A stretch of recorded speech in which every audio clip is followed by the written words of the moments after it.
नमस्कार मित्रों, ये ट्रांस वर्ल्ड रेडियो इंडिया की प्रस्तुति है और आप इस समय देख रहे हैं सत्य वचन कार्यक्रम। मैं आप सबों का इस कार्यक्रम में हार्दिक स्वागत करता हूँ। सत्य वचन परमेश्वर के जीवित वचन पर आधारित कार्यक्रम है, क्योंकि परमेश्वर ही सत्य है। वही हमें सही मार्ग में बढ़ने के लिए मार्गदर्शन प्रदान कर सकता है। हम स्वभाव से पापी जन्मे हैं और हमारे अंदर सत्य नहीं है, लेकिन परमेश्वर का वचन अपनी पवित्र आत्मा के द्वारा हमारे अंदर सत्य को प्रवाहित करता है।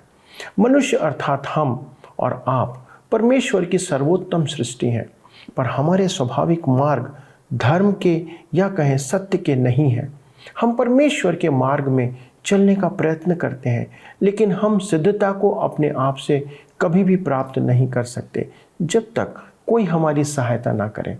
बाइबल यशायाह 64 उसके 6वें पद में इस प्रकार कहती है, हम तो सब के सब अशुद्ध मनुष्यों के से हैं और हमारे धर्म के काम सब के सब मैले चिथड़ों के समान हैं। हम सब के सब पत्ते की नाई मुरझा जाते हैं और हमारे अधर्म के कामों ने हमें वायु की नाई उड़ा दिया है। अर्थात हम स्वयं परमेश्वर के स्तर तक कभी नहीं पहुंच सकते, और यदि हम उसके स्तर तक नहीं पहुंच पाते हैं तो हम परमेश्वर से कभी भी मेल मिलाप नहीं कर सकते। हम में से कुछ ये भी सोचते होंगे कि यदि परमेश्वर से मेल मिलाप नहीं हो सकता तो क्या फ़र्क पड़ता है। मित्रों, फ़र्क पड़ता है, क्योंकि परमेश्वर एक दिन सबका न्याय करेगा। उस दिन हम दोषी ठहरेंगे। इस कारण से हमारे अंदर का आंतरिक मनुष्य या आत्मिक मनुष्य अपने कामों के प्रति विचलित होता है, व्याकुल होता है, निराश होता है। क्यों? क्योंकि हमारे अंदर पाप है जो मृत्यु का प्रतिरूप है, अंत का प्रतिरूप है, न्याय का प्रतिरूप है। हम इससे कभी बच नहीं सकते। हमारा मन हमें कचोटता है क्योंकि पाप हमारे अंदर है। लेकिन हम इन दिनों परमेश्वर की महान आशा के बारे में बाइबल से, इब्रानियों नामक पत्री से अध्ययन कर रहे हैं कि उसने कैसे हमारे इस संकट से बचाव का उपाय किया। आइए आज के अध्ययन के द्वारा इसे और भी अधिक गहराई से जानें, और ये कैसे उत्साह की बात है जो उसने योजनाबद्ध तरीके से हमारे लिए दिया है। आइए अपने अध्ययन में आगे बढ़ें। उसके लिए आप अपनी बाइबल में इस समय खोल सकते हैं इब्रानियों की पत्री 10वां अध्याय उसका 3 से 18 पद तक। आइए हम मिलकर इस अध्ययन में आगे बढ़ें। प्रिय मित्रों, पिछले अध्ययन में हमने देखा एक उत्तम बलिदान के बारे में जो प्रभु यीशु मसीह स्वयं थे, और हमने यह भी देखा कि अब मंदिर न होने के कारण बलिदान की आवश्यकता नहीं है, क्योंकि प्रभु यीशु स्वयं अपने बलिदान के द्वारा से मनुष्यों के लिए एक मार्ग को तैयार कर दिया है। आइए आज हम अपने अध्ययन में आगे बढ़ेंगे और देखेंगे इब्रानियों की पत्री 10 अध्याय उसके 3 पद। यहाँ पर इस प्रकार से लिखा हुआ है, परंतु उनके द्वारा प्रति वर्ष पापों का स्मरण हुआ करता है। अतः बलिदान इसलिए थे कि इस्राएल को बोध करवाते रहे कि बलि चढ़ाना अपूर्ण कार्य है, अन्यथा वे उसे बार बार क्यों दोहराते। बलिदान तो केवल रूपरेखा थे, और वह भी अस्पष्ट। वे बलिदान मात्र प्रतीकात्मक थे, न कि मूल। मेरे मित्रों, प्रति छाया से बात नहीं बनती है। आप मकान की छाया में नहीं रह सकते। आपको वास्तविक मकान की आवश्यकता होती है।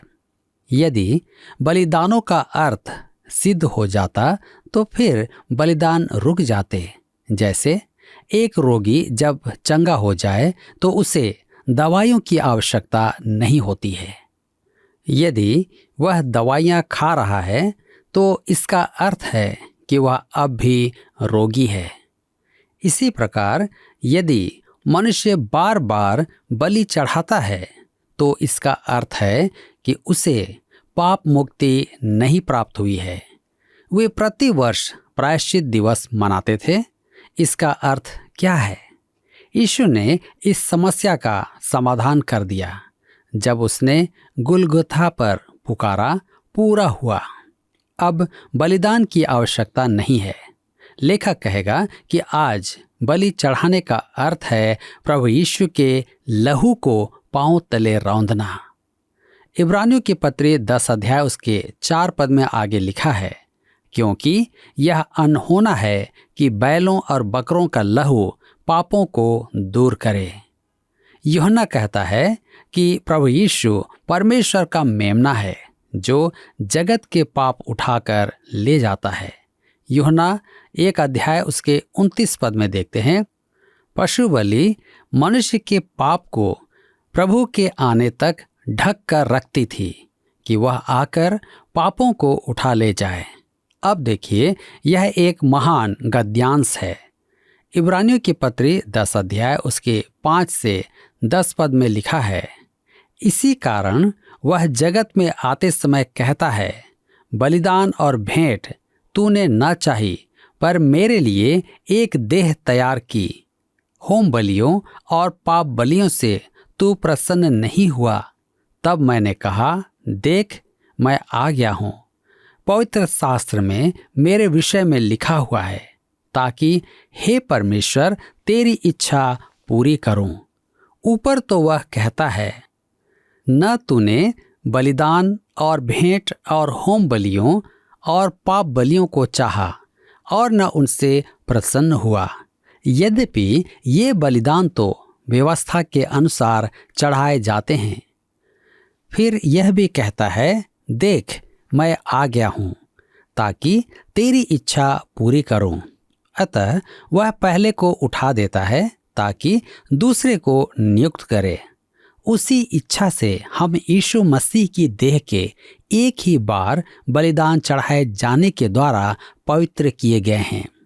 मेरे मित्रों, मैं इस गद्यांश को अत्यधिक अर्थपूर्ण बनाने के लिए निर्गमन की पुस्तक से 2 संदर्भ देना चाहता हूँ। अध्याय 19 में व्यवस्था दिए जाने की तैयारी का वर्णन है और अध्याय 20 में 10 आज्ञाओं का दिया जाना है।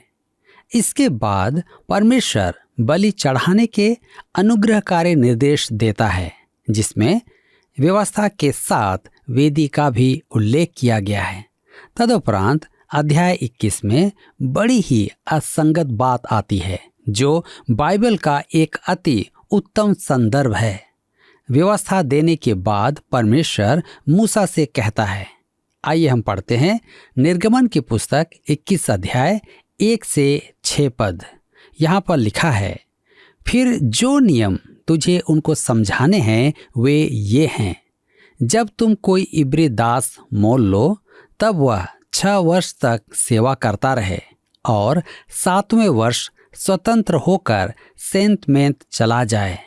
यदि वह अकेला आया हो तो अकेला ही चला जाए, और यदि पत्नी सहित आया हो तो उसके साथ उसकी पत्नी भी चली जाए। यदि उसके स्वामी ने उसको पत्नी दी हो और उससे उसके बेटे और बेटियां उत्पन्न हुई हों, तो उसकी पत्नी और बालक उस स्वामी के ही रहें और वह अकेला चला जाए। परंतु यदि वह दास दृढ़ता से कहे, मैं अपने स्वामी और अपनी पत्नी और बालकों से प्रेम रखता हूँ, इसलिए मैं स्वतंत्र होकर नहीं जाऊंगा, तो उसका स्वामी उसको परमेश्वर के पास ले चले। फिर उसको द्वार के किवाड़ या बाजू के पास ले जाकर उसके कान में सुतारी से छेद करे, तब वह सदा उसकी सेवा करता रहे। मेरे मित्रों, उस युग में यदि आप किसी पुरुष के कान में छेद देखें तो आप समझ जाते कि उसे एक पत्नी दी गई है और उसने अपनी पत्नी की अस्थायी सेवा की कीमत चुकाई है। यह निश्चय ही एक अद्भुत एवं आकर्षक नियम था। इसका अर्थ क्या है? हम इसका अर्थ देखेंगे भजन संहिता 40 उसके 6 और 7 पद में। हम पढ़ते हैं, लिखा है, मेल बलि और अन्न बलि से तू प्रसन्न नहीं होता, तूने मेरे कान खोद कर खोले हैं। होम बलि और पाप बलि तूने नहीं चाहा। तब मैंने कहा, देख मैं आया हूँ, क्योंकि पुस्तक में मेरे विषय ऐसा ही लिखा हुआ है। ध्यान दीजिए, मेल बलि और अन्न बलि से तू प्रसन्न नहीं होता, तूने मेरे कान खोद कर खोले हैं। होम बलि और पाप बलि तूने नहीं चाहा। तब मैंने कहा, देख मैं आया हूं, क्योंकि पुस्तक में मेरे लिए ऐसा ही लिखा हुआ है। मेरे मित्रों, यह इब्रानियों की पत्री में संदर्भित है और प्रभु यीशु के प्रसंग में है। यह धर्मशास्त्र के अति सुंदर रूपकों में से एक है। प्रभु यीशु इस संसार में मानव रूप में बड़ा हुआ और 30 वर्ष की आयु में उसने अपनी सेवा आरंभ की। अपनी सेवा के अंत में वह यह कहने योग्य था, तुम में से कौन मुझे पापी ठहराता है। इसे हम यूहन्ना रचित सुसमाचार 8 अध्याय उसके 46 पद में पाते हैं। वह पवित्र, निर्दोष, निष्कलंक और पापियों से अलग था। वह जब चाहता तब इस संसार से कूच कर सकता था। वह इस पृथ्वी को पाप में छोड़कर स्वर्ग जा सकता था, परंतु वह हमसे प्रेम करता था। परमेश्वर ने जगत से ऐसा प्रेम किया कि अपना एकलौता पुत्र दे दिया। उसके कान तो नहीं छेदे गए थे, परंतु उसे मानव देह दी गई थी। क्यों?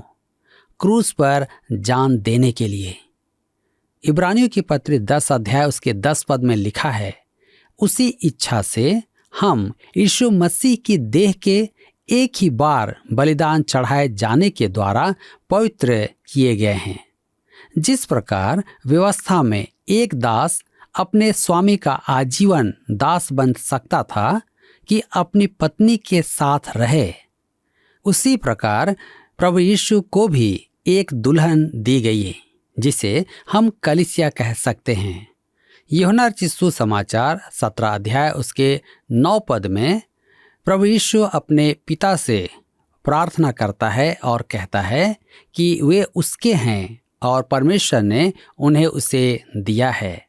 प्रभु यीशु ने हमसे प्रेम किया और हमारे लिए अपने प्राण की आहुति चढ़ा दी, परंतु अंतर यह है कि वह दासत्व में नहीं रहा। मेरे मित्रों, वह स्वर्ग में सर्वशक्तिमान महामहिमन के दाहिने हाथ जा बैठा और एक दिन वह हमें भी पाप के दासत्व से निकालकर अपने साथ ले जाएगा। यह काम केवल वही कर सकता है। इस संसार में दूसरा और कोई नहीं है। धर्मशास्त्र का यह भाग मसीह यीशु का कैसा अद्भुत चित्रण प्रकट करता है। हम इब्रानियों के पत्र 10 अध्याय उसके 11 पद में पढ़ते हैं, लिखा है, हर एक याजक तो खड़े होकर प्रतिदिन सेवा करता है और एक ही प्रकार के बलिदान को, जो पापों को कभी भी दूर नहीं कर सकते, बार बार चढ़ाता है। मित्रों, ध्यान दीजिए, बलि चढ़ाने से पाप केवल ढांके जा सकते थे प्रायश्चित के दिन, परंतु उनका उठाया जाना संभव नहीं था। बलि चढ़ाना एक प्रकार से हमारे लिए स्मरण रखने का कारण था कि हम पापी हैं और पाप की समस्या का समाधान होना है। हम उसी में जीवन नहीं जी सकते। इब्रानियों की पत्री 10 अध्याय उसके 12 पद में लिखा है, परंतु यह व्यक्ति तो पापों के बदले एक ही बलिदान सर्वदा के लिए चढ़ाकर परमेश्वर के दाहिने जा बैठा। वह बैठ क्यों गया? क्या वह थक गया था? क्या वह और काम करना नहीं चाहता था? जी नहीं, वह बैठ गया क्योंकि उसका काम संपन्न हो गया था। पापों के लिए सदाकालीन एक ही बलिदान, जिसे प्रभु यीशु ने पूरा कर दिया था। इब्रानियों के पत्र 10 अध्याय के 13 पद में लिखा है, और उसी समय से इसकी बाट जोह रहा है कि उसके बैरी उसके पांव के नीचे की पीढ़ी बने। प्रभु यीशु प्रतीक्षा कर रहा है। अभी औरों का भी उद्धार होना है। हम तो प्रार्थना करते हैं, हे प्रभु यीशु आ, परंतु वह कहता है, नहीं, अभी नहीं। हम रुकेंगे क्योंकि मैं कुछ और का भी उद्धार करना चाहता हूँ। मित्रों, वह आपको अवसर दे रहा है। यदि आपने उद्धार नहीं पाया है तो उसके पास आ जाएं। हो सकता है कि आपको यह मौका दोबारा न मिले।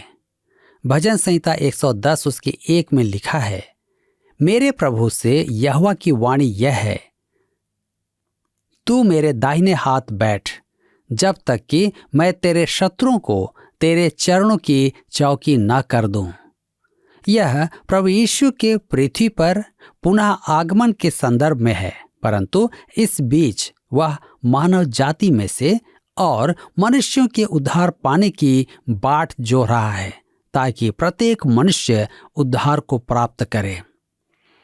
इब्रानियों के पत्री 10 अध्याय उसके 14 पद में आगे लिखा है, क्योंकि उसने एक ही चढ़ावे के द्वारा उन्हें जो पवित्र किए जाते हैं सर्वदा के लिए सिद्ध कर दिया है। मेरे मित्रों, एक ही बलिदान ने वह कर दिखाया जो असंख्य बलिदान नहीं कर पाए थे। यदि प्रभु यीशु आपके उद्धार और रक्षा में असक्षम है तो परमेश्वर के पास दूसरा मार्ग नहीं है। इब्रानियों के पत्र 10 अध्याय उसके 15 से 17 पद में आगे लिखा हुआ है, और पवित्र आत्मा भी हमें यही गवाही देता है, क्योंकि उसने पहले कहा था, प्रभु कहता है कि जो वाचा मैं उन दिनों के बाद उनसे बांधूंगा वह यह है कि मैं अपने नियमों को उनके हृदय पर लिखूंगा और मैं उनके विवेक में डालूंगा। फिर वह यह कहता है, मैं उनके पापों को और उनके अधर्म के कामों को फिर कभी स्मरण न करूंगा। मेरे मित्रों, यह यिर्मयाह की पुस्तक अध्याय 31 का एक महत्वपूर्ण संदर्भ है। परमेश्वर कहता है कि वह इस्राएल के साथ नई वाचा बांधेगा। परमेश्वर ने उनके साथ व्यवहार समाप्त नहीं किया है।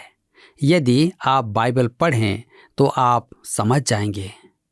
मैं आपको बता देना चाहता हूं कि इब्रानियों के पत्र में यह अंश पुरानी और नई वाचा अर्थात नियम की एक विभाजक खाई है, परंतु यह न भूलें कि दोनों वाचाएं परमेश्वर ही की हैं। पद 9 में देखें, वहां लिखा है, अतः वह पहले को उठा देता है ताकि दूसरे को नियुक्त करे, अर्थात उसने पहली वाचा को उठाकर नई वाचा को स्थापित किया। जब प्रभु यीशु क्रूस पर मरा था तब मंदिर का पर्दा फटकर 2 भाग हो गया था। अब मनुष्य को बैल और बकरों के लहू द्वारा परमेश्वर के पास आने की आवश्यकता नहीं थी। प्रभु यीशु ने अपने लहू द्वारा हमारे लिए परमेश्वर का मार्ग खोल दिया है। पद 10 में लिखा है, उसी इच्छा से हम यीशु मसीह की देह के एक ही बार बलिदान चढ़ाए जाने के द्वारा पवित्र किए गए हैं। ध्यान दीजिए, उसी इच्छा से हम यीशु मसीह की देह में एक ही बार बलिदान चढ़ाए जाने के द्वारा पवित्र किए गए हैं। कहने का अर्थ है कि प्रभु यीशु ने एक ही बार सदा का बलिदान चढ़ाकर सब बलिदानों का अंत कर दिया। सन 70 में रोमी सेनापति तीतुस द्वारा मंदिर ध्वंस किया गया और बलिदानों का अंत हो गया। आज इस्राएल में पशु बलि नहीं चढ़ाई जाती है और उनकी भावी संभावना भी बहुत कम है। प्रभु यीशु ने दूसरे को स्थापित करने के लिए पहले को उठा लिया। इसके महत्व पर आवश्यकता से अधिक बल नहीं दिया जा सकता है। पुराना नियम अनेक विधि विधानों के साथ एक व्यवस्था थी। बलि चढ़ाने के अनेक विस्तृत नियम थे। 10 आज्ञाएं तथा अन्य आज्ञाएं एवं नियम भी थे। सच तो यह है कि विधि विधान मानव स्वभाव को अच्छे लगते हैं। वे सोचते हैं कि नियम पालन आसान होता है, इसलिए वे पर्वतीय उपदेश पर आधारित धर्म का पालन करते हैं, जबकि वे उसका अर्थ नहीं समझते। अतः वे सोचते हैं कि वे उसे जीवन में अपना सकते हैं। यह उनका भ्रम है। विभिन्न कलीसियाई वर्ग इसका प्रमाण है। मनुष्य नियमों का जीवन जीना पसंद करता है, परंतु नई वाचा में हम एक भिन्न व्यवस्था के अधीन हैं। दूसरा कुरिन्थियों की पत्री 3 अध्याय उसके 6 पद में पौलुस कहता है, जिसने हमें नई वाचा के सेवक होने के योग्य भी किया, शब्द के सेवक नहीं वरन आत्मा के, क्योंकि शब्द मारता है पर आत्मा जिलाता है। मेरे मित्रों, शब्द मारता है। अनेकों को यह भ्रम हो गया है कि बाइबल नहीं पढ़ने चाहिए, परंतु यहाँ शब्द का प्रसंग 10 आज्ञाओं से है, क्योंकि वे मृत्यु की सेवा है। मेरे मित्रों, व्यवस्था से किसी को जीवन नहीं मिला। व्यवस्था मृत्युदायक है, क्योंकि वह परमेश्वर के दंड को लाती है। जीवनदाता तो वास्तव में पवित्र आत्मा है। इस युग में पवित्र आत्मा नव जीवन देता है। वही हमारी अगुवाई करता है और हम पर परमेश्वर की इच्छा प्रकट करता है। इब्रानियों के पत्र 10 अध्याय उसके 18 पद में लिखा हुआ है, और जब इनकी क्षमा हो गई तो फिर पाप का बलिदान नहीं रहा। मेरे मित्रों, बलि चढ़ाने का अभ्यास हाबिल ने आरंभ किया था और प्रभु यीशु ने उसका अंतिम चरण पूरा किया। इस पद के साथ सैद्धांतिक भाग का अंत होता है। अध्याय 10 पद 18 के साथ धर्म सिद्धांत के भाग का अंत करता है और एक नया पक्ष आरंभ करता है। पद 19 से 25 तक का अंश व्यवहारात्मक भाग है, जिसमें सौभाग्य और उत्तरदायित्व का वर्णन किया गया है। मेरे मित्रों, आज यहाँ पर हमारे अध्ययन का समय समाप्त होता है और मैं विश्वास करता हूँ कि आज के इस अध्ययन के द्वारा भी आपने अपने जीवन में अवश्य ही आत्मिक लाभ प्राप्त किया है।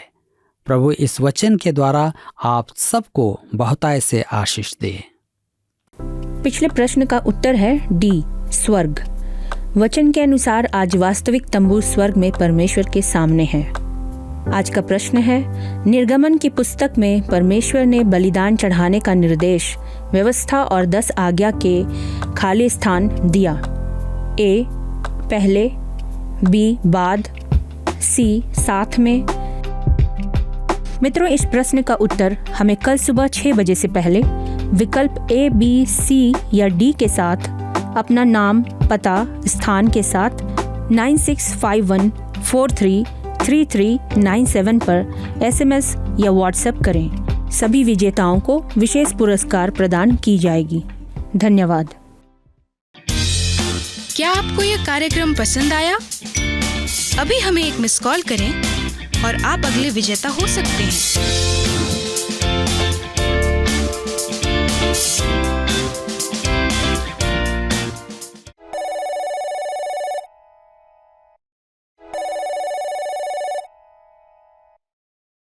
प्रिय मित्रों, आपने देखा कि परमेश्वर का वचन हमारे मध्य अति स्पष्ट है कि मूसा की व्यवस्था भले उद्देश्यों को पूरा करती है। यह आने वाली अच्छी वस्तुओं का प्रतिबिंब था जो यीशु में पूरा हुआ, क्योंकि परमेश्वर ने इस्राएल को संपूर्णता से सारी बातें सिखाया। इसलिए उसने उसका न्याय कठोरता से किया, जिसका फल वे आज भी भोग रहे हैं। इस्राएल के ऊपर परमेश्वर का अनुग्रह बना रहा है, लेकिन उन्होंने उसकी आज्ञा को नहीं माना, इसलिए आज वे पूर्ण शांति का आनंद नहीं उठा पा रहे हैं। यह हमारे लिए जीवित उदाहरण है कि परमेश्वर एक न्यायी परमेश्वर है और वो न्याय करता है। परमेश्वर ने यीशु मसीह के बलिदान के द्वारा पापों से उद्धार के मार्ग को संपूर्ण मानव समाज के लिए प्रशस्त कर दिया। इसे हम सामान्य ज्ञान की जानकारी की तरह सिर्फ ना जाने कि बाइबल क्या सिखाती है। इब्रानियों की ये शिक्षा मांग करती है, आपसे मांग करती है कि हम अपने पापों को मानकर यीशु के उद्धार के कार्य को अपने जीवन में चरितार्थ करें। और यदि हम इस काम को पूरा नहीं करते हैं तो हमारा इस वचन में बने रहना कोई काम का नहीं। यदि हम विश्वास से कार्य नहीं करने देंगे, यदि आप अपने विश्वास को कार्य करने नहीं देंगे, तो हम हमारे संबंध में स्वयं अपने आप को दोषी ठहराएंगे, क्योंकि ये बात हम पर प्रकट की गई है। मित्रों, परमेश्वर ने आपके लिए सब कुछ कर दिया है। अब आपकी बारी है कि आप उसका प्रत्युत्तर उसे क्या देते हैं और कैसे देते हैं। आइए हम प्रार्थना करें कि हम अपने जीवन के प्रति संजीदा हों, अपने जीवन के प्रति चिंता करें, क्योंकि हमें एक दिन परमेश्वर के न्याय सिंहासन के सामने खड़े होना है। आइए हम प्रार्थना करें। हमारे स्वर्गीय पिता परमेश्वर, हम आपको धन्यवाद देते हैं इन अद्भुत संदेशों के लिए, वचनों के लिए, जिसने हमारे जीवन में खलबली मचा दिया है। जिस वचन को सुनकर हमारा आंतरिक मनुष्य इस बात के लिए विचलित है कि उसे पापों की क्षमा चाहिए है, वो पाप से मुक्ति के लिए तड़फ रहा है, और आज हमने जाना कि प्रभु यीशु मसीह के द्वारा उस पाप से मुक्ति केवल एक प्रार्थना और उसके पास आने के द्वारा हमें मिल सकती है। पिता, हम प्रार्थना करते हैं जितनों ने आज आपके वचन को सुनकर अपनी आत्मा से आपको पुकारा है, उनके हृदय में जगह बनाएं, उनके हृदय को आप ग्रहण करें और उन्हें अपनी संतान बनाएं, उनके पापों की क्षमा उन्हें प्रदान करें, जिससे कि वो आपके राज्य के हकदार होने पाएं। पिता, हम प्रार्थना करते हैं हमारे उन दर्शकों के लिए जिन्होंने पत्र के द्वारा और विभिन्न प्रकार के माध्यमों से, फ़ोन के द्वारा हमें विनती किया है कि उनके जो विवाद हो रहे हैं, उनके जो ज़मीन के विवाद हैं, जिसके कारण से वे परेशान हैं, प्रभु आप उसमें उनकी सहायता करें, इन विवादों को आप दूर करें, ताकि पिता परमेश्वर जो न्याय है, जो न्याय का कार्य है, वो उनके जीवन में पूरा हो, क्योंकि आप एक सच्चे न्यायी परमेश्वर हैं। सारी बातों में प्रभु आपको धन्यवाद देते विनती यीशु के नाम से मांगते हैं, आमीन। प्रिय मित्रों, एक बार फिर से मैं आपको याद दिलाना चाहता हूं कि इब्रानियों की पत्री पर आधारित बाइबल क्विज 18 सितंबर 2022 को निर्धारित किया गया है। मैं आशा करता हूं कि आपने अब तक अपना पंजीयन करा लिया होगा और इस अध्ययन में शामिल होकर के आप उसकी तैयारी कर रहे होंगे। आपकी उपस्थिति के लिए बहुत बहुत धन्यवाद। लेकिन मेरी आपसे विनती है कि आप अपने प्रार्थना निवेदन हमें भेजें, और यदि आपको आज का कार्यक्रम अच्छा लगा और आप यदि हमारे साथ इस समय शामिल हैं, तो प्लीज़ फ़ोन उठाएं और एक मिस कॉल करें या हमारे श्रोता संपर्क विभाग से बातें करें। प्रभु आपको आशीष दे। बहुत बहुत धन्यवाद।